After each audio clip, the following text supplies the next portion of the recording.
Hey, this is Brant with Vintage Statements, and today we've got a kitchen table that we're going to redo. So follow along.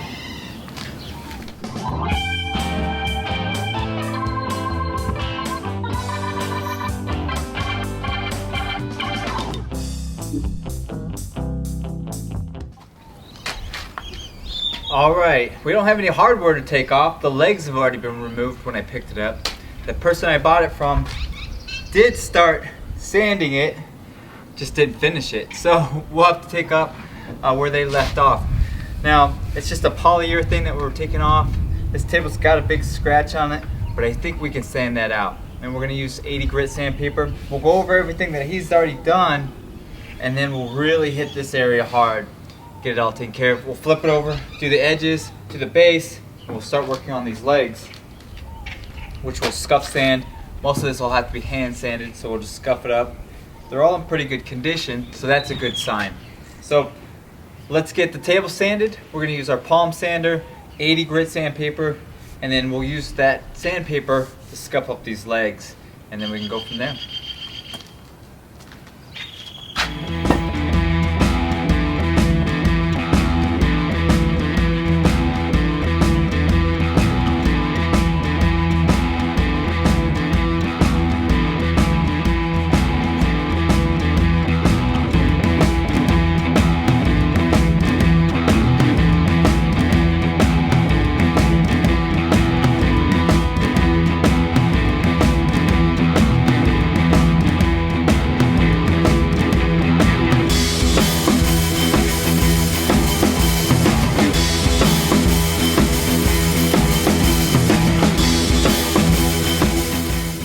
Alright, all the sanding is completed.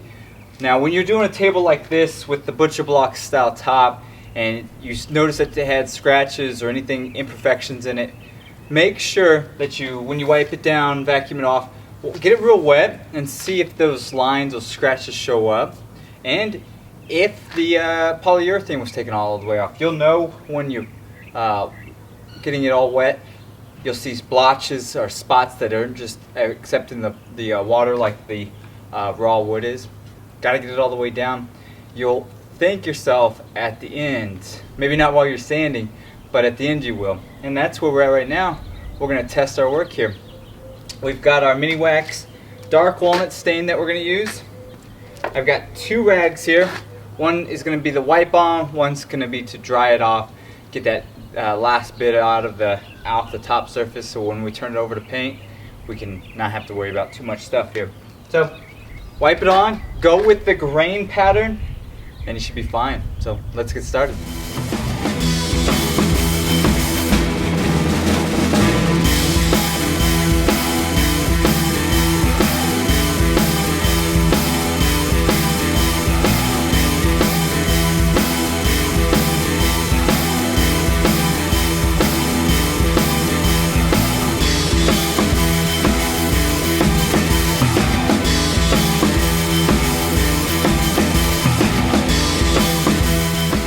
Alright, stained is put on, it's dried, top looks really good. It's going to have that old farm style look to it as it dries and we seal it.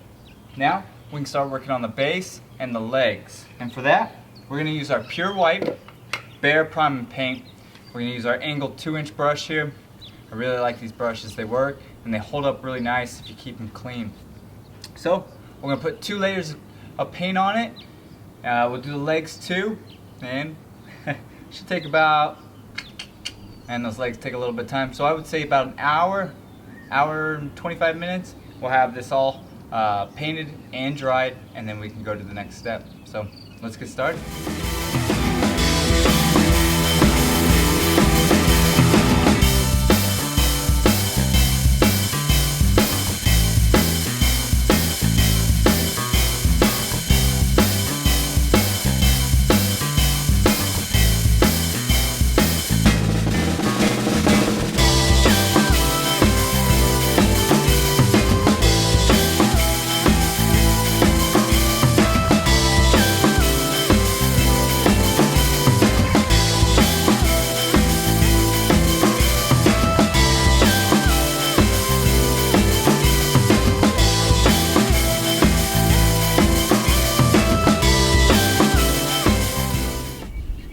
Alright, we put 2 coats on, nice pure white.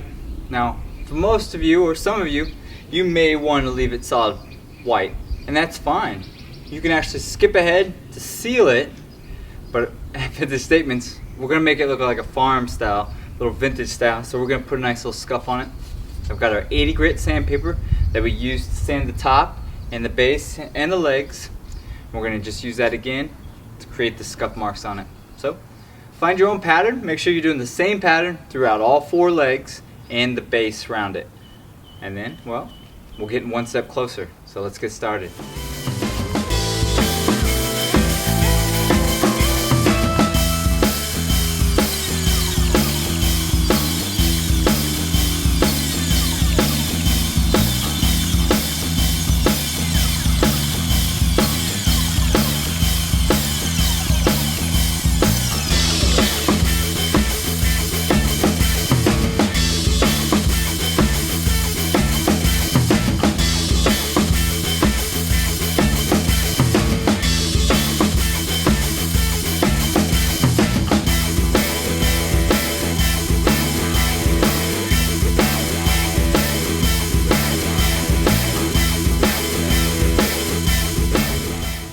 Alright, here it is complete. It's a pure white scuffed up base with a dark walnut stain. I really like this look. From the plain look of it at start with to the end, quite the difference. The big thing with this is the sanding time that you have to take on the top there. A lot of time, a lot of dust, a lot of debris and dirt that's going to be around, so it is kind of a challenge in that sense, but once you start putting that stain on, it's all worth it. If you like this project, leave me a comment. Tell me what you like about it, what colors you like. If you had a kitchen table like this. And, well, give me a thumbs up. Find me on Instagram, Vintage Statements, or Facebook. And, well, I'll keep trying to do some cool projects like this.